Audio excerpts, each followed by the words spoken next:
Hi there. So, I just watched Interstellar for the first time in 10 years. The movie's been out for 10 years. And I just got around to watching it while stoned. Making myself some good old ramen, because why not? You know? Just mixing it in really good. Aside from all maybe the scientific aspects of the movie, I'm not a scientist. I'm nowhere close to being a scientist, you know. I'd say I'm an average dude. If I see something weird, it blows my mind, as I'm pretty sure it would any man of mankind to see something strange that you can't explain. Something that you can't really explain yourself, and no one else really can explain either. It's just, you know, human nature. If you were to see some really fucking weird shit, you would be like tempted to, I mean, you wouldn't know what to say, what to do, what the fuck am I looking at, like, speechless. Yeah.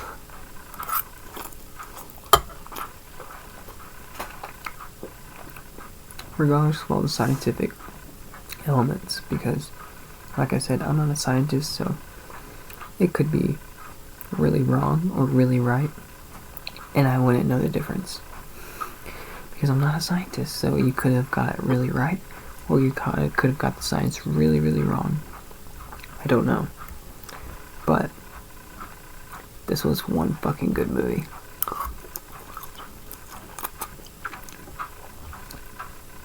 I've heard several words of saying it's a masterpiece.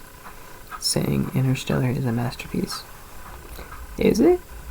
I didn't read any reviews before I watched the movie. I just popped in the movie. First I got really stoned, and then I popped in the movie, and then I watched it. And to me, this is almost a 3-hour movie. It's like 2 hours and 49 minutes. This movie to me flew by. It flew by to me real good. It was just really good storytelling. And it was crafted very good. And it had me on the edge of my seat. The IMAX sequences were breathtakingly beautiful. I have a decent sized TV, so it was eye candy to look at. Just the way they crafted the story was beautiful.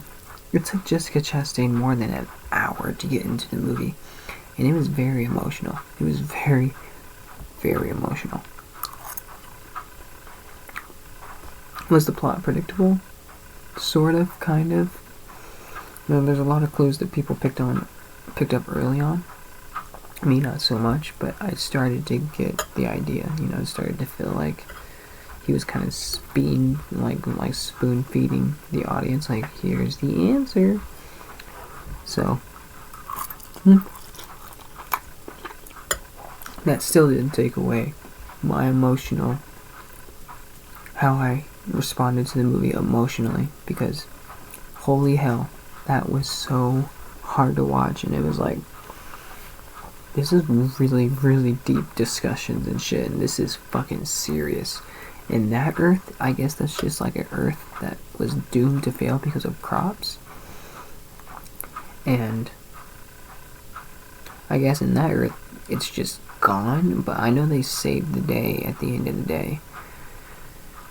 Maybe I'm missing it, maybe I'll need to watch it a couple more times, but what was the answer that saved them? Like in the present day, she threw papers off the ledge and she was like celebrating, or she was laughing.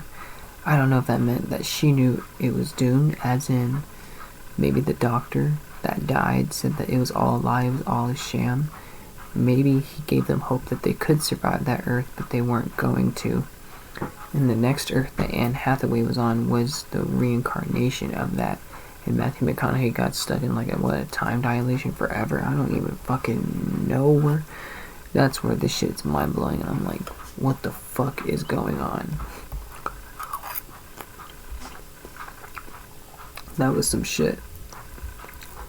I'm confused. I'm mind blown. I'm heartbroken.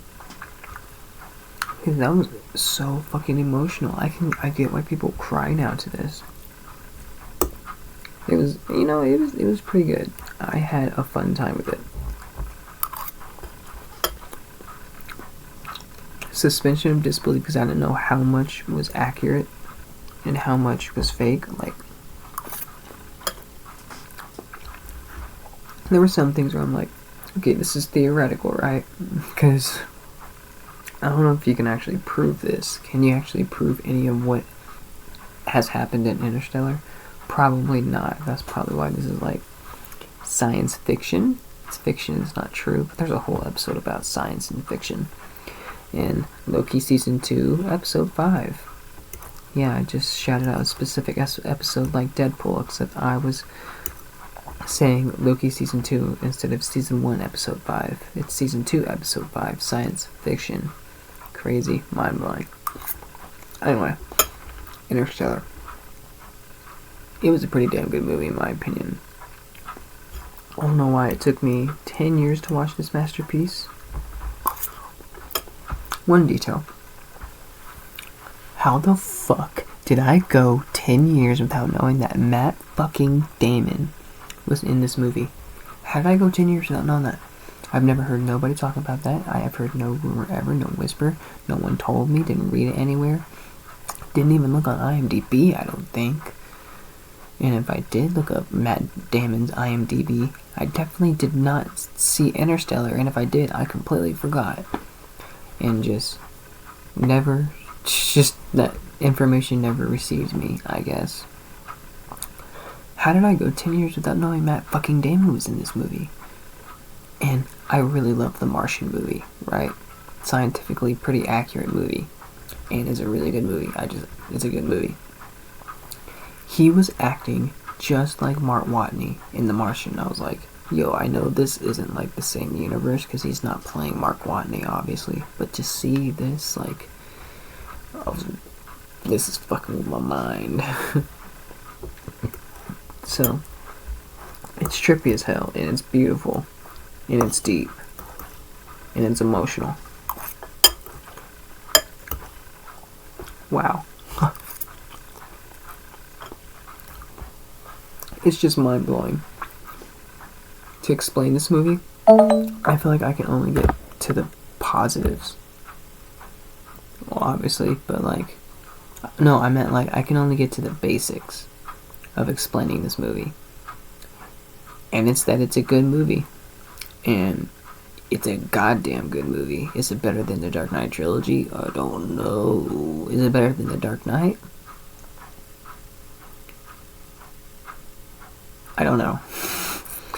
But it's a pretty good movie. Christopher Nolan makes really good movies. I watched The Prestige recently. It's an okay movie, but I need to rewatch it again to like pick up everything because it's kind of hard to understand. But yes, Interstellar was an awesome movie. May have some problems, I don't know. But what I don't know is what is good for me, because that's what puts me on a ride to watching the movie, and this movie was certainly a ride. It was a ride. This was an amazing ride, and I don't know why it took me 10 years to watch this masterpiece. It was fucking amazing. Holy hell. Anyway, I guess I should talk so I can get to 10 minutes, so that, this is on the 10th year anniversary of Interstellar. Matthew McConaughey did a very good job in this. I also really loved Jessica Chain's character. I loved her older self and her younger self. They both did a very good job.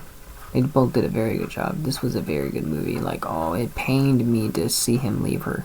It really did. That almost made me cry. In fact, it did. There's a lot of points in this movie I cried, maybe 2 or 3 times, maybe. Really emotional movie.